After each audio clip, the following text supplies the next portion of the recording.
Welcome to the Clear-Sighted Career online learning series brought to you by the University of Notre Dame's Alumni Association. My name is Sharon Kane and I serve as Director of Professional and Academic Programs. The title of this webinar is Working Better Together, Increase Your Cultural Intelligence. And that will be our focus, cultural intelligence, or CQ for short. We understand that cultural intelligence is essential in the multicultural and global environment which we find ourselves living and working in today. This is especially true when it comes to effective communication, relationship building, and performance by individuals as well as organizations. So we'll begin by making the case for CQ, and then with the help of our expert, we're going to move on to define culture and how your awareness and attitudes, values, and beliefs are foundational to building your CQ. Then we're going to take 3 common myths and bust them up. And finally, we're going to provide you with some additional resources. So all in all, we're looking to give you the tools that you need to strengthen your own CQ. I'm delighted to introduce today's presenter, Dr. Elizabeth Tuleja, who joined Notre Dame as an Associate Teaching Professor of Management in the Mendoza College of Business in 2009. Her work as an educator, as a consultant, and an author qualify her as an expert in this area of intercultural communication and global leadership. Dr. Tuleja works consistently with our MBAs and our executive MBA students, as well as hosting cross-cultural immersions to China throughout the year. She's authored a few books. One, Intercultural Communication for Business. She's wrapping up Intercultural Communication for Global Leadership. And in 2017, her third book, Global Business Communication, will be published.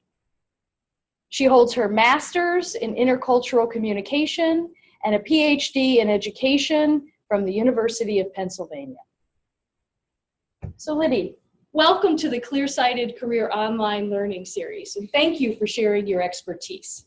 Thank you, Sharon, and that was a really, really nice introduction, and I actually have to thank you for 8 years ago inviting me to teach in the Executive MBA program and allowing me to get my start here with our execs at Notre Dame, and it's grown into a really amazing course thanks to your vision and your leadership.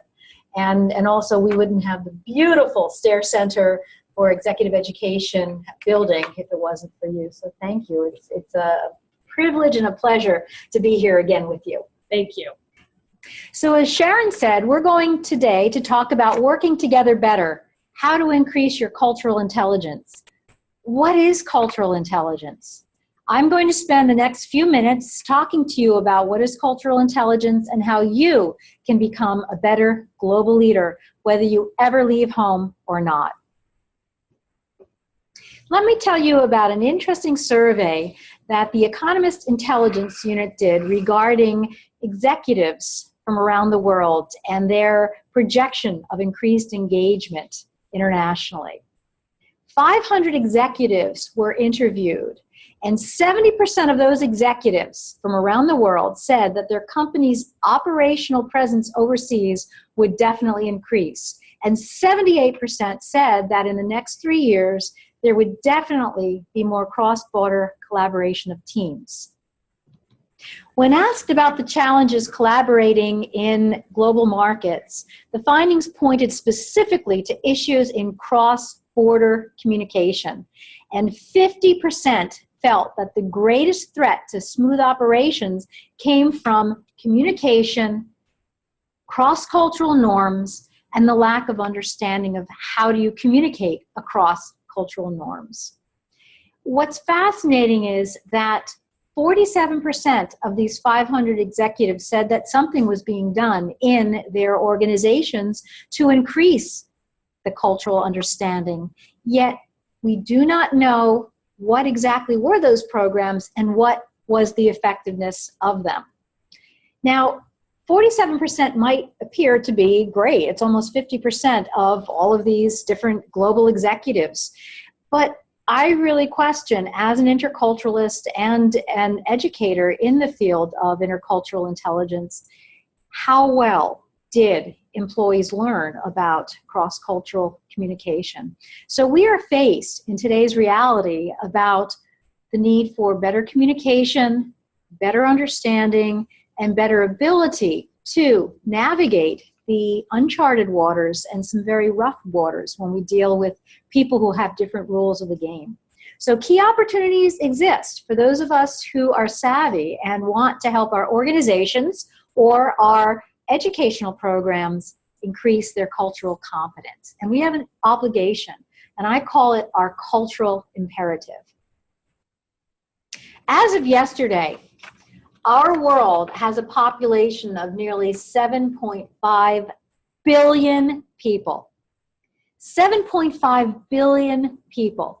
We have a cultural imperative to be able to understand and interact with people who have very different ways of understanding the world. Let me put this into perspective. In 2011, the world's 7th billion human being was born. Compared to 1968, there were half as many people. It would take 200 years just to count out loud to 7 billion. 7 billion steps would take you around the world 133 times. Shoulder to shoulder, all 7 billion of us would fit into the city of Los Angeles, which is about 470 square miles or 1,200 square kilometers. And these 7 billion people on our planet, our fellow human beings, speak more than 7,000 languages and live in 194 countries. 7.5 billion people. But you know what's really interesting? It's human nature to think that all people are similar. And today we're going to bust that myth and some others. We feel more comfortable assuming that we're similar rather than different because it kind of alleviates that ambiguity of not knowing what somebody might say or do. And then we're surprised when issues come up and challenges and we don't know how to interact and how to deal with problems. Before we can talk about cultural differences, let's talk about the meaning of culture. Culture is a very abstract concept, but when we use metaphors or images or pictures, we can then make it more concrete. Every culture has some saying for a picture's worth 1,000 words. For example, in Chinese, 百闻不如一见 means 1,000 hearings is not as good as one seeing. So if we look at this cultural metaphor of the iceberg, what's on top of the iceberg? The tip of the iceberg. Only 10% oceanographers tell us that an iceberg has above the waterline. The rest is below, and that's why we say the tip of the iceberg. But the behavior, the way we dress, the food we eat, the customs we have. So what's above the waterline are our behaviors. It's the things we do, what we say, nonverbal actions, the food we eat, our traditions, our religions. It's basically what we see above the waterline. But the values, the beliefs, the attitudes are all below the waterline, and that's what informs the tip of the iceberg. For example, a value is what we hold near and dear to our heart, the tenets of our parents or those who raised us, the things that they want us to remember, kindness, generosity, thoughtfulness. Those are values. Beliefs are what we believe to be right or wrong, true or false. And attitudes are what we think about things, our opinions. So when you think about 7.5 billion people, we all have behaviors that are different, some that are similar, but it's what's below those behaviors, what informs those behaviors, that makes understanding the differences so difficult. Let's look at this a different way. Those values, beliefs, and attitudes are at our core. That's what makes us who we are. And around our core could be our nationality or the territory or the country, however we want to define that, because geography is fluid and it is changing. If we think about all the different things that make us who we are, our religion, our philosophical beliefs, the geographic region in which we live, politics, social class, our race, ethnicity, our language or languages, dialects, friends, hobbies, our profession. All of those things added on top of who we are inside at our core make us who we are. We are all unique. And then we can look at our national culture and how that affects our behaviors, our community culture. If we are working abroad, our host country culture, even our organizational culture. You are Notre Dame alumni, and here at Notre Dame, we have an organizational culture. Your workplace, you have an organizational culture. So there are so many different aspects that go together to make us who we are and to help us with the rules of the game based upon how our culture informs us. Before we get to our myths and then bust them, I want to talk about a little bit of communication theory in just a very simple sense. Gerrit Hofstede is a famous Dutch psychologist who in the 1970s came up with a way to analyze cultures based upon cultural dimensions. He had worked at IBM and was privy to a lot of data, and he had all this data from over 100,000 employees across 40 or 50 countries in IBM and different subsidiaries. And he started to analyze all of these surveys about workplace values, and he started to see some common themes. And from that, being a statistician, a brilliant statistician, he came up with a way of looking at culture to be able to say, we can find central tendencies of a group of people, and we can call them societies, countries, nations, but there are certain characteristics that generally the majority of people will have or not have. And with this very unique way of looking at the world, he talked about different levels of programming. And he talks about it in terms of a computer metaphor, if we continue the metaphor theme, because when you think about it, a computer is programmed to do a certain thing, perform its functions in a certain way. It's the default. And as human beings, because of all those different aspects that I talked about in terms of our core and our workplace and our national culture, our family culture, all of those things make up our default. And so we really don't think about what we're doing, but we're kind of programmed to do things a certain way. And so Hofstede talks about 3 different levels of mental programming. And naturally, at the foundation, we're all human beings. We all have biological needs. We need to get good sleep. We need to drink fluids. We need to eat well and stay healthy. We want to love and be loved and have meaningful work and a happy life. And that's all important. We all want that. However, our culture, specific to our societies, our nation, our in-groups, our out-groups, our culture informs what does it mean to be happy or successful or have meaningful life? What does it mean to raise our children? How do we view love? Even what do we eat? At what time do we eat? And how do we eat it? All of these things basically inform us. And then finally, at the highest level is personality. We all have our own individual personalities.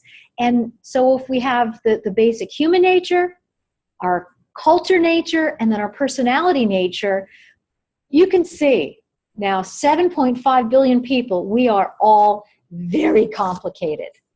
So let's, now that we know some of these bits of theory and concepts of culture, let's talk about some culture myths. Number 1, customs may differ, but we're all basically the same deep down inside.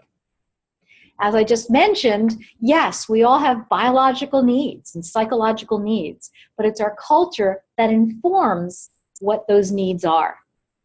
And if we look at some of the dimensions that Hofstede came up with, we could talk about collectivist or individualist cultures, for example. If you're a collectivist culture, yourself, who you are, is a very small aspect of the larger groups, the family, friends, coworkers, community. You want to save face and make sure you don't do anything to dishonor your family's reputation. Now, in an individualist culture, which the US tends to be, the self is more autonomous, and the self is at the center and kind of informs the family, the community, the friends, the coworkers. And of course, there are different degrees based upon your personality. For example, if we look at the US and being individualist and independent, and we look at a country such as in the Arab Gulf, Qatar, where it's a more collectivist country. I remember when I was at university, I worked in our international center and I was tutoring a young woman from Qatar. Her husband would drop her off once a week at the international center and I would tutor her English.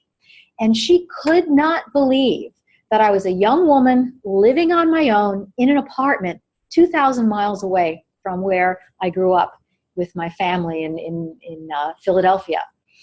And what's interesting was that my brothers also went to the same university, lived in the same apartment complex, but down the hall. And she couldn't believe that I was not living with them, taking care of them. Because for her, she had to be protected with her family, with her husband there, and had to make sure that she was abiding by her cultural rules. She lived by a collectivist viewpoint. I was more of an individualist. Another example is, do we tend to be more direct or indirect? Generally in the US, we have direct communication. Say what we mean and mean what we say. However, when I lived and worked in Hong Kong, people in the Asian culture are very indirect. You never bring up problems in a meeting. You never want to dissolve the harmony that you're trying to create amongst coworkers. And so you're going to be more ambiguous and more roundabout with how you communicate. So customs may differ, and we are definitely human beings, but deep down inside we have different ways that we are mentally, emotionally, and psychologically exposed to. Myth number 2, my technical expertise will help me succeed. That's why they hired me.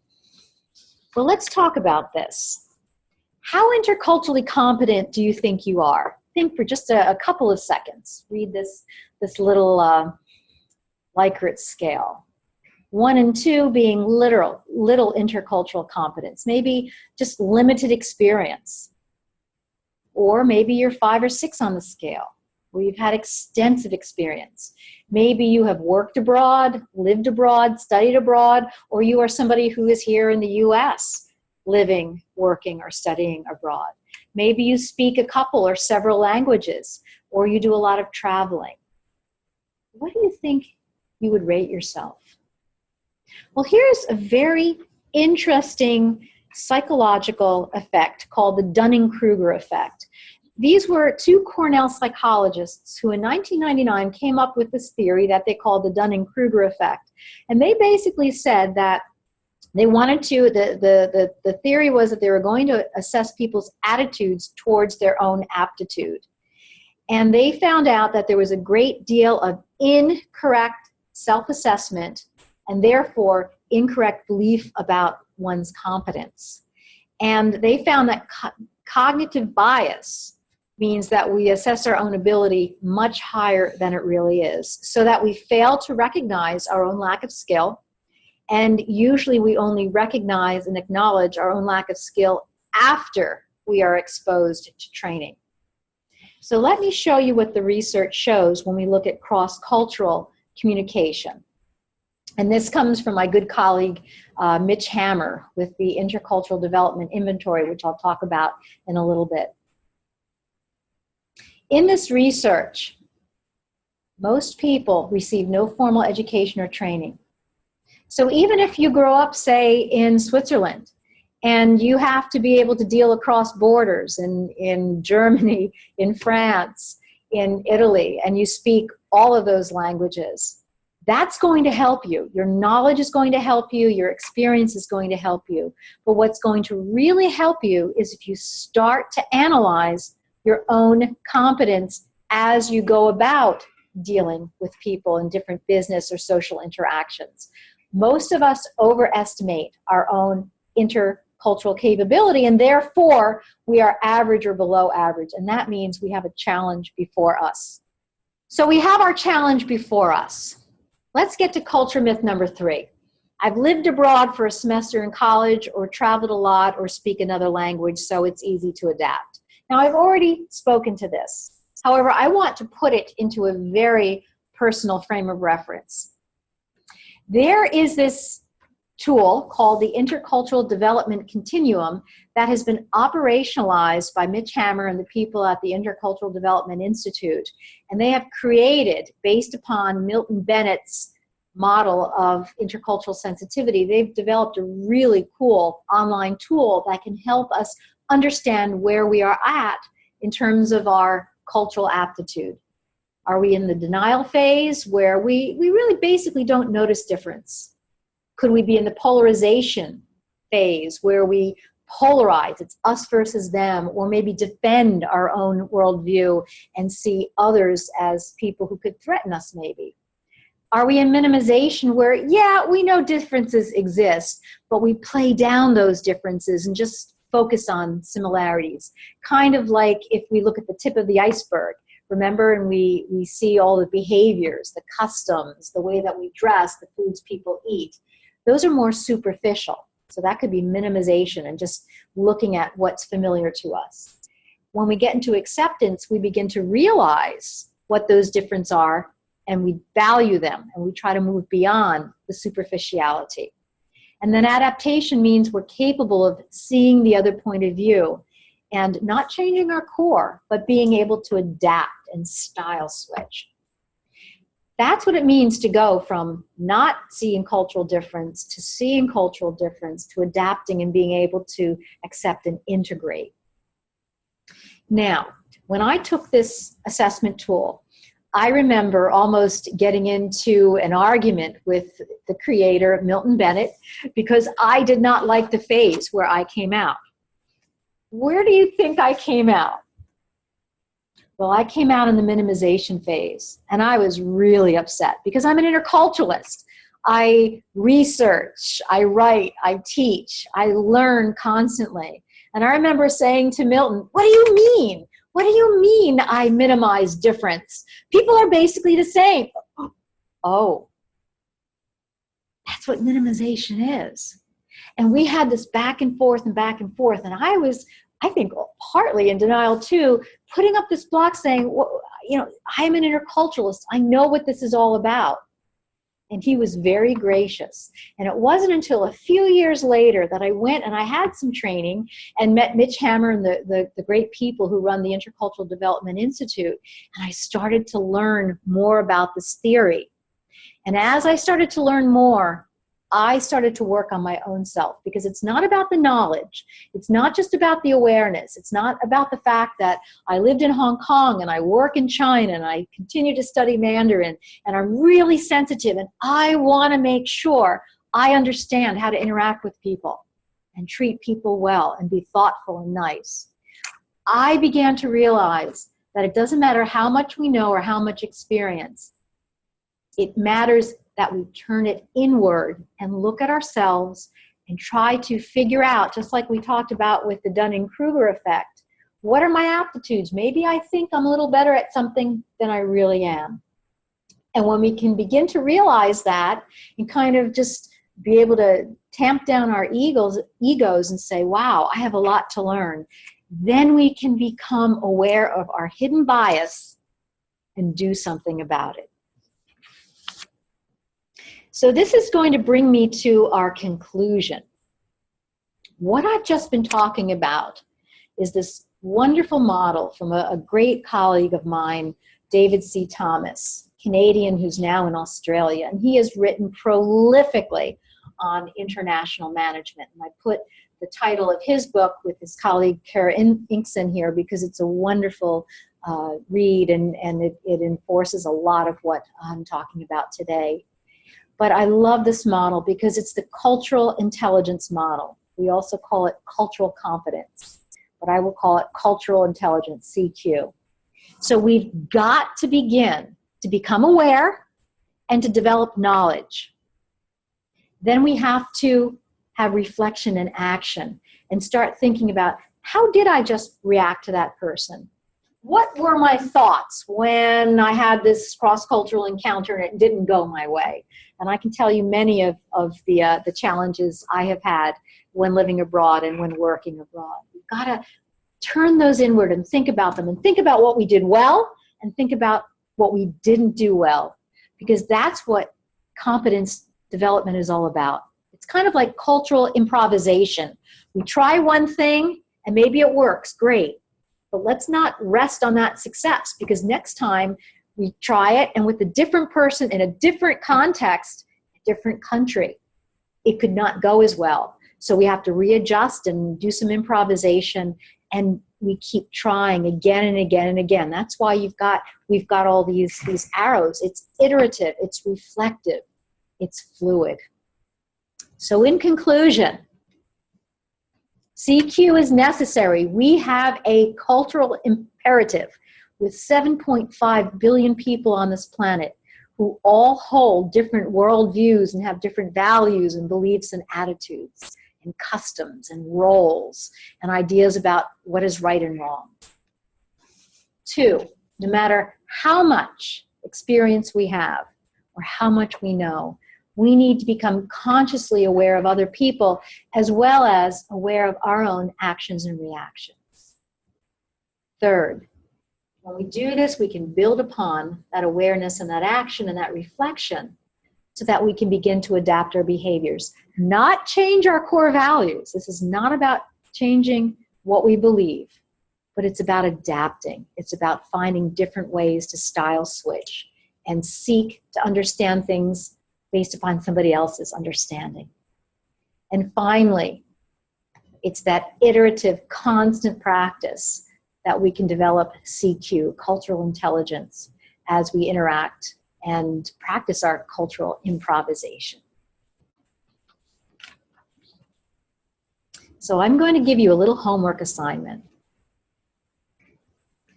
Here are some things that you can think about, and I've framed them each in questions.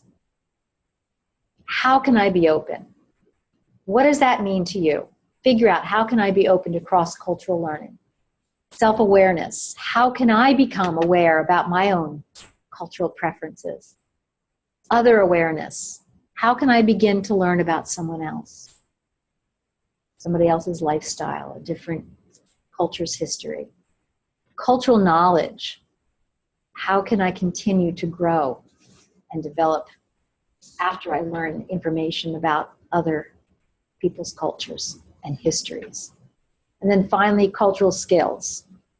What do I need to do day by day by day as I have this awareness and understanding, and I reflect on it, and I practice? So I'm going to ask you to think about this. Maybe it means talking to somebody down the hall who speaks a different language, or maybe visiting a neighbor who lives down the street, or inviting them into your home. Or maybe it means taking a language class, or making sure that you read the international section of the New York Times or the Wall Street Journal, going to a new restaurant, an ethnic restaurant, or watching foreign films. And if you can take some of these different concepts and overlay them on this learning, you're well on your way to becoming a CQ leader. Well, I want to thank you, Lydia, on behalf of the Notre Dame Alumni Association for sharing your expertise and your experience in this whole area of cultural intelligence. Thank you. Thank you, Sharon. It's a pleasure. I want to also provide additional resources for Notre Dame alumni when it comes to career and professional services. First, we have our website, which is my.nd.edu/career, where you'll find a variety of services, programs, and tools. Secondly, I invite and encourage our alumni to contact our career advisor if she can be of support. And the email address there is career@alumni.nd.edu. Thank you.